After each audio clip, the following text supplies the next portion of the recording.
আসসালামু আলাইকুম। স্বাগত জানাচ্ছি আমার ফেসবুক পেজ এবং ইউটিউব চ্যানেলে।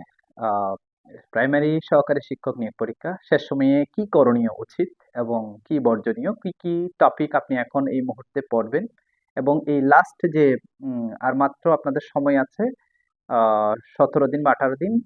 এই সময়ে শেষ মুহূর্তে কি করণীয় সেটা নিয়ে কথা বলবো এবং এই 18 দিনকে কাজে লাগিয়ে আসলে আপনি এই প্রাইমারি সহকারী শিক্ষক নিয়োগ পরীক্ষায় টিকার একটা সম্ভাবনা বা সুযোগ তৈরি হবে যদি সম্পূর্ণ ভিডিওটা দেখেন।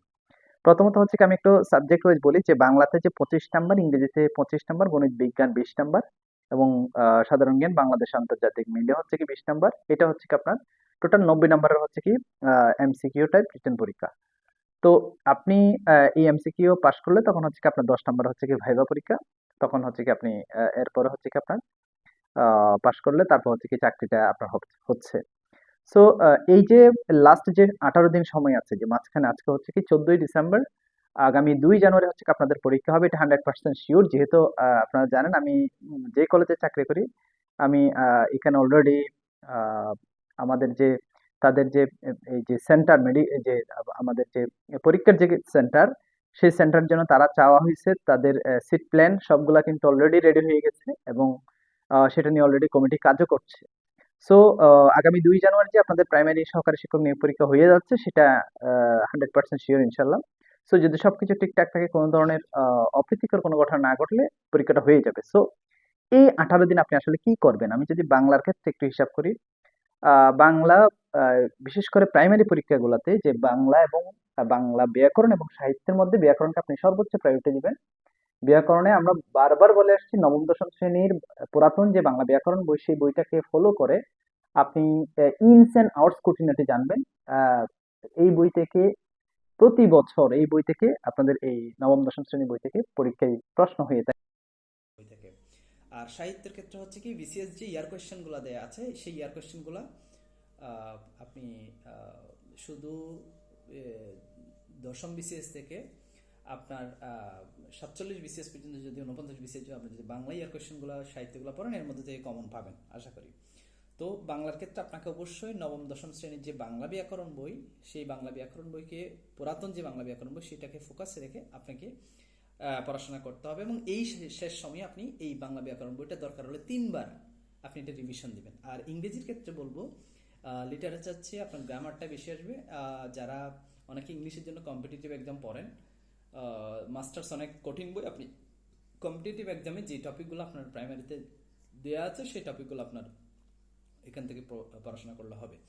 তবে একটা বিষয় এখানে বলে রাখি, সেটা হচ্ছে কি বিসিএস এর যতগুলো ইয়ার কোয়েশ্চেন আছে সেই ইয়ার কোয়েশ্চেনের উদাহরণ সহ ব্যাখ্যা সহ যদি আপনি দশম বিসিএস থেকে লাস্ট বিসিএস পর্যন্ত 49 স্পেশাল বিসিএস পর্যন্ত যতগুলো প্রশ্ন হয়েছে, বিশেষ করে আপনার যে টপিক আছে বাংলা, ইংরেজি, হ্যাঁ, এই দুইটা জায়গায় আপনি কোনোভাবে কোনো প্রশ্ন স্কিপ করবেন না। বিশেষ করে বিসিএস ইয়ার কোয়েশ্চেন সেগুলো ব্যাখ্যা সহ আপনি ভালোভাবে পড়বেন।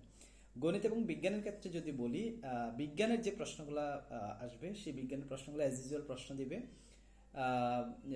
একেবারেই যে ভূমিকম্প নির্ণায়ক যন্ত্রের নাম কি, হ্যাঁ, তাপমাত্রা পরিমাপের একক কি, এই টাইপের যে প্রশ্নগুলো একটু প্রাইমারিতে যে বিজ্ঞান প্রশ্নগুলো সহজ হয়। এবং গণিতের ক্ষেত্রে একটু আপনার কমন প্রশ্ন, শতকরা থেকে একটা প্রশ্ন দিবেই, লাভক্ষতি থেকে একটা প্রশ্ন দিবেই, মান নির্ণয় থেকে একটা প্রশ্ন দিবেই, লগ সূচক থেকে একটা একটা প্রশ্ন দিবেই, তারপর হচ্ছে কি আপনার জ্যামিতি থেকে দুইটা প্রশ্ন আসবেই, হ্যাঁ।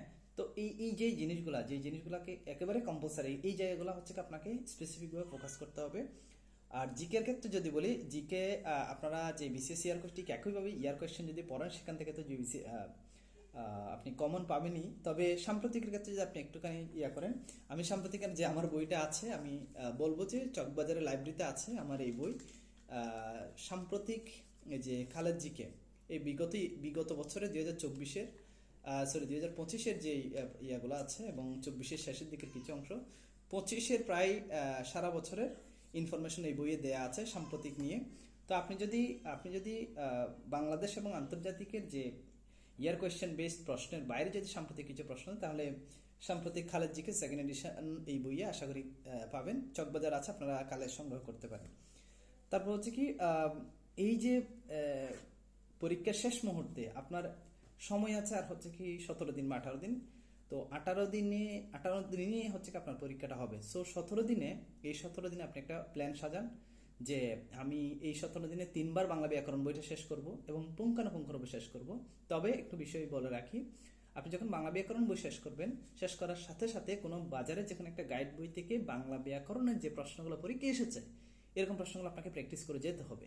এটা একটা বিষয়। আর হচ্ছে কি ইংলিশ টপিকগুলো, ইংলিশের যে গ্রামারের যে টপিকগুলো, লিটারেচার অ্যাজ ইউজুয়াল প্রশ্ন আপনার আসবে যে ইংরেজি সাহিত্যের উপন্যাসের জনক বলা হয় কাকে, হ্যাঁ, ইংরেজি সাহিত্যের কবিদের পয়েট অফ পয়েটস বলা হয় কাকে, যে এডমন্ড স্পেন্সারকে, হ্যাঁ, কাকে বার্ডস অফ অ্যাভন বলা হয়, যে উইলিয়াম শেক্সপিয়ারকে। তো এই টাইপের প্রশ্ন পরীক্ষা আসতে পারে।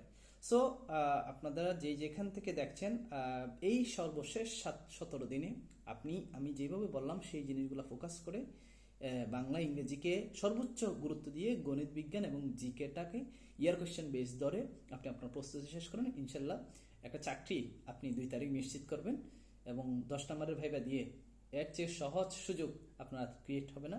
সো সবাই সবার জায়গা থেকে প্রাইমারি সহকারী শিক্ষক নিয়োগ আগামী 2 জানুয়ারি এই পরীক্ষায় প্রিলি পাশ করে একটা চাকরি নিশ্চিত করবেন, সে প্রত্যাশা ব্যক্ত করে আজকের মতো ভিডিও এখানে শেষ করছি। ধন্যবাদ সবাইকে। আল্লাহ হাফেজ। আসসালামু আলাইকুম।